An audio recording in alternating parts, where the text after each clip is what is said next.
أعوذ بالله من الشيطان الرجيم. بسم الله الرحمن الرحيم. يومئذ لا تنفع الشفاعة إلا من أذن له الرحمن ورضي له قولا يعلم ما بين أيديهم وما خلفهم ولا يحيطون به علما وعنت الوجوه للحي القيوم وقد خاب من حمل ظلما. سورہ طٰہٰ کی آیت نمبر 109 سے لے کے 112 تک کا مضمون ہے. قیامت کے بارے میں بات چل رہی ہے. یومئذ لا تنفع الشفاعۃ، اس دن کسی کی سفارش بھی نفع نہیں دے گی الا سوائے اس کے کہ من اذن لہ الرحمن، جس کو اللہ اجازت دیں گے، ورضی لہ قولا، اور اللہ اس کی بات سے راضی ہوں گے. یعلم ما بین ایدیہم، اور اللہ کی ذات کا علم اتنا وسیع ہے کہ جانتا ہے جو کچھ ایدیہم تمہارے ان کے سامنے ہے، وما خلفہم، اور جو ان سے پیچھے ہے، یعنی یا تو پہلے ہو چکا یا بعد میں ہوگا. ولا یحیطون بہ علما، اور وہ لوگ اللہ کے علم کا احاطہ نہیں کر سکتے. وعنت الوجوہ للحی القیوم، اور چہرے جھکے ہوئے ہوں گے حی اور قیوم یعنی اللہ کی ذات کے سامنے. وقد خاب من حمل ظلما، اور جو شخص ظلم اٹھائے ہوئے ہوگا وہ خسارے میں رہ گیا، نقصان اٹھائے گا. ومن یعمل من الصالحات، اور جو شخص بھی اچھے اعمال میں سے کچھ کرے یعنی اچھے اعمال کرے، وہ مؤمن، اچھے اعمال کافی نہیں ہے بلکہ اس کے ساتھ ایمان بھی ہونا چاہیے. فلا یخاف ظلما، تو ایسے شخص کو ظلم کا خوف نہیں ہوگا. ولا حزما، اور نہ اس کو حق تلفی کا خوف ہوگا. یہ آیت نمبر 109 سے لے کے 112 تک کی آیات کا خلاصہ اور مفہوم ہے. روز قیامت جو حالات ہوں گے پہلے ذکر کیا، اس کے اندر بڑی تفصیل ہے. اللہ رب العزت نے جگہ جگہ مختلف مقامات پر مختلف طریقے سے اس کو بیان فرمایا ہے. یوم لا تنفع الشفاعۃ الا من اذن لہ الرحمن ورضی لہ قولا، تو اس کے اندر شفاعت کا ذکر ہے، شفاعت کبریٰ، شفاعت صغریٰ. شفاعت کبریٰ کا ذکر میں نکل کر دیا تھا. شفاعت صغریٰ اللہ رب العزت بہت سے لوگوں کو عطا فرمائیں گے کہ کبھی کسی حافظ قرآن کو، کبھی کسی عالم دین کو، کبھی شہید کو، اور کبھی کسی خاص عمل کے اوپر اللہ رب العزت نے شفاعت کا ذمہ لگایا ہوا ہے، تو ان لوگوں کی سفارش بھی اللہ رب العزت قبول فرمائیں گے. شفاعت کبریٰ کا میں نے ذکر کر دیا تھا. پھر کچھ ایسی شفاعت بھی ہوں گی کہ اللہ رب العزت فرمائیں گے کہ یخرج من النار من کان فی قلبہ مثقال حبۃ من الایمان، کہ لوگوں کے لیے جہنم کا فیصلہ بھی ہو چکا ہوگا، یعنی وہ جہنم میں جا چکے ہوں گے، لیکن اس کے باوجود اللہ رب العزت کسی جنتی کی سفارش کو قبول فرمائیں گے، اس کو جہنم سے نکالیں گے کسی کو بغیر سفارش کے. اور پھر یہ بھی روایتوں میں آتا ہے کہ یخرج من النار من کان فی قلبہ نصف حبۃ من الایمان، کہ کسی کے دل میں رائی کے دانے کے آدھا بھی ایمان ہے تو اس کو بھی جہنم سے نکال دیا جائے گا. کچھ لوگ ایسے ہوں گے، امام غزالی رحمۃ اللہ علیہ فرماتے تھے کہ کچھ لوگ ایسے ہوں گے جو جنت میں ہوں گے، اور جب وہ آپس میں بات چیت کر رہے ہوں گے تو کہیں گے ہمیں ایک زمانہ ہو گیا جنت میں، ہمیں اپنا فلاں ساتھی نظر نہیں آیا جو دنیا میں ہم سے رابطے میں ہوتا تھا، جو دنیا میں ہم سے بات کیا کرتا تھا، جو دنیا میں ہماری مجلسوں میں بیٹھتا تھا، تو وہ ساتھی ہمیں نظر نہیں آ رہا، وہ کہاں پر ہے؟ تو اللہ تعالیٰ سے دعا کریں گے تو اللہ دکھائیں گے کہ دیکھو تمہارا تو وہ ساتھی جہنم میں جل رہا ہے. تو اللہ تعالیٰ فرمائیں گے تم کیا چاہتے ہو؟ تو جنتی کہے گا اللہ جی کیا ہی اچھا ہوتا کہ وہ ساتھی بھی جنت میں آ جاتا اور جہنم سے نکال دیا جاتا. تو اللہ رب العزت اسی وقت آن کی آن میں اس شخص کو جہنم کی جلتی ہوئی ایندھن سے نکالیں گے اور جنت میں داخل فرما دیں گے. امام غزالی رحمۃ اللہ علیہ یا امام رازی، مجھے دونوں میں کے نام میں سے اشتباہ ہے، یہ جب آیت پڑھتے تھے تو رونا شروع ہو جاتے تھے. اور روتے روتے کسی نے پوچھا حضرت کیا مسئلہ ہے، آپ رونا شروع کر دیتے ہیں؟ فرمایا دیکھو میں تمہارے سامنے ہاتھ جوڑتا ہوں کہ تم اگر جنت میں چلے جاؤ اور مجھے نہ پاؤ تو اللہ سے پوچھ لینا کہ اللہ جی راضی نظر نہیں آ رہا، اگر اللہ مجھے دکھا دیں کہ جہنم میں جل رہا ہے تو خدا کے لیے میری سفارش کر دینا تاکہ اللہ مجھے بھی جنت میں بھیج دے۔ اتنے بڑے امام الائمہ، شیخ المشائخ اور استاد المحدثین، اتنے بڑے آدمی، تو وہ یہ ہے کہ اللہ سے دعا مانگ رہے ہیں اور لوگوں سے کہہ رہے ہیں کہ تم نیک لوگ ہو، میں تو گنہگار ہوں۔ حالانکہ یہ وہ شخص ہیں جن کے ہاتھ پہ لاکھوں ہزاروں لوگوں نے کلمہ پڑھا، مسلمان ہوئے۔ تو تو یہ دیکھیں یہاں پر ایک بات واضح اس لیے کی ہے کہ بہت سے علماء کرام ہوتے ہیں، حفاظ کرام ہوتے ہیں، جہاد میں جانے والے، ان کو اس بات کا تکبر ہوتا ہے کہ ہماری تو صفات قبول ہونی ہے، یعنی ایک لحاظ سے وہ یہ کہہ رہے ہوتے کہ ہم تو بیٹھے بٹھائے جنتی ہیں۔ سیدنا عائشہ صدیقہ رضی اللہ تعالیٰ عنہ سے کسی نے پوچھا کہ فلاں بچے کا انتقال ہو گیا ہے، تو فرمانے لگے یہ تو معصوم ہے، تو جنتی ہے۔ تو آپ صلی اللہ علیہ وسلم نے جب سنا تو آپ کا چہرہ کأن الرمان علی وجہہ، جیسے کہ انار آپ کے چہرے اقدس پر چھڑک دیا ہو، اتنا سرخ ہو گیا کہ عائشہ یہ کیا، تم دین میں اپنی طرف سے مسئلہ بتا رہی ہو، تمہیں کیا پتا کیا ہے؟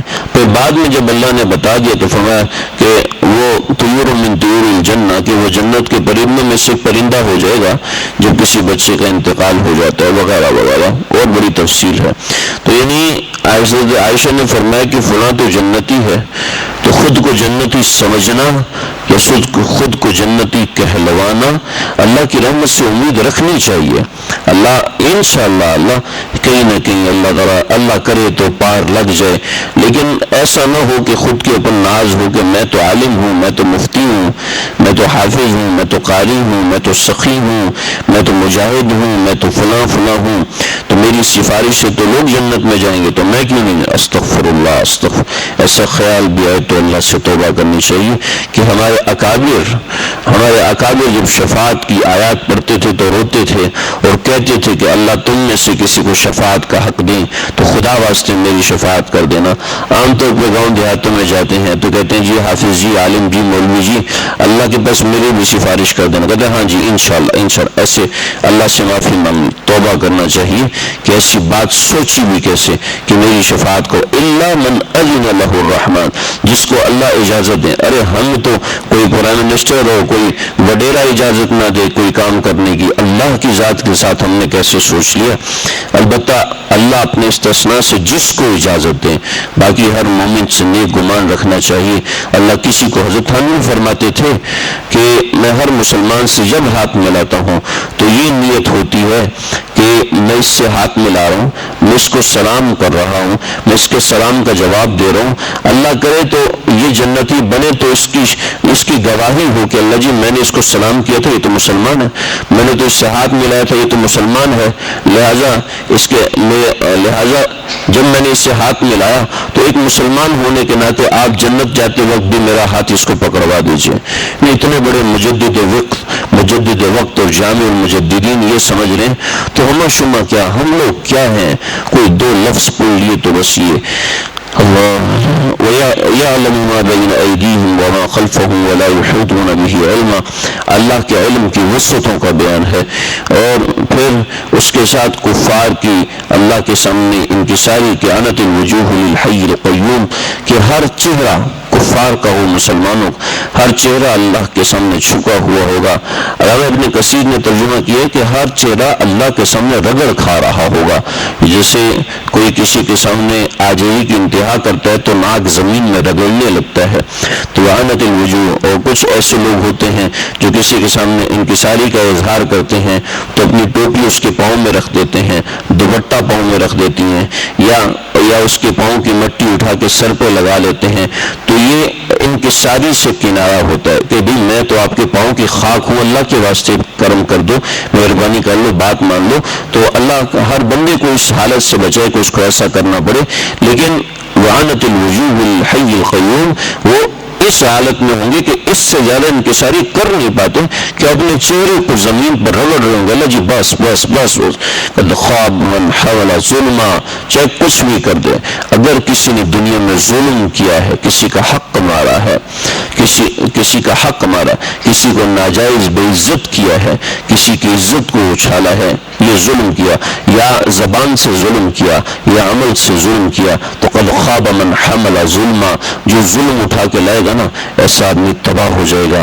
ومن یعمل من الصالحات، اور جو اچھے اعمال، اللہ کی عادت ہے جہاں برے لوگوں کا ذکر کرتے ہیں وہاں اچھے لوگوں کا ذکر بھی فرماتے ہیں تاکہ میرے بندے مایوس نہ ہوں. جو کوئی بھی اچھے اعمال کرے وہ مؤمن، اور وہ مومن بھی ہے، تو فلا یخاف ظلم ولا حزما، تو ایسے شخص کو روز قیامت ایسی کسی چیز کی ضرورت نہیں ہوگی، بلکہ اس کو نہ ظلم کا خوف ہوگا اور ولا حزما، اور نہ اس کو حق تلفی کا، حزم کہتے ہیں حق تلفی، کہ کسی کے حق مارنے کا ڈر ہونا، کہ روز قیامت دنیا کے اندر بہت سے مظلوم ڈر رہے. کل پرسوں ایک صاحب کا فون آیا، بہت پریشان ہوں، کیا ہوا جی فلاں ادارے میں ہوں اور میرے پہ الزام لگ گیا، میں شدید پریشان ہوں اور سارے ثبوت میرے خلاف اکٹھے کیے ہوئے، فلاں سازش کر کے.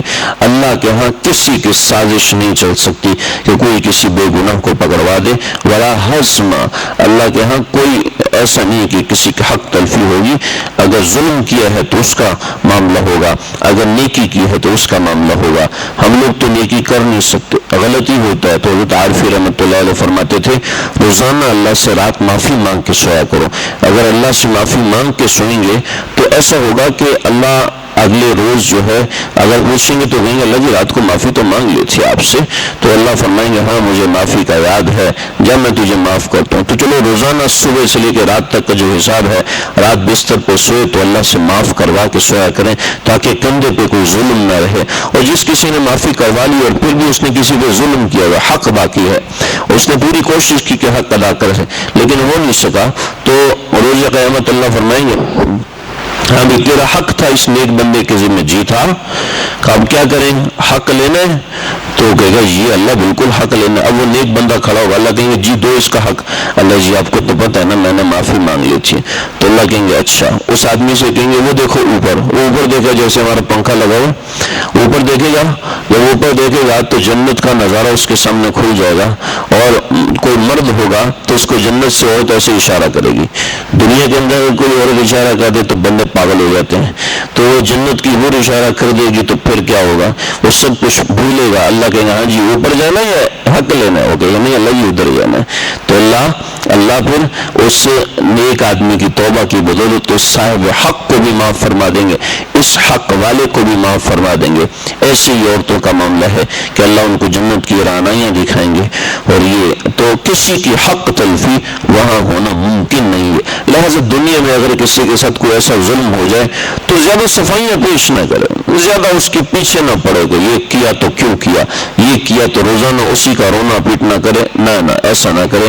اللہ پہ چھوڑے، اللہ کام بناتے. اللہ سمجھنے کی عمل کرنے کی توفیق عطا فرمائے.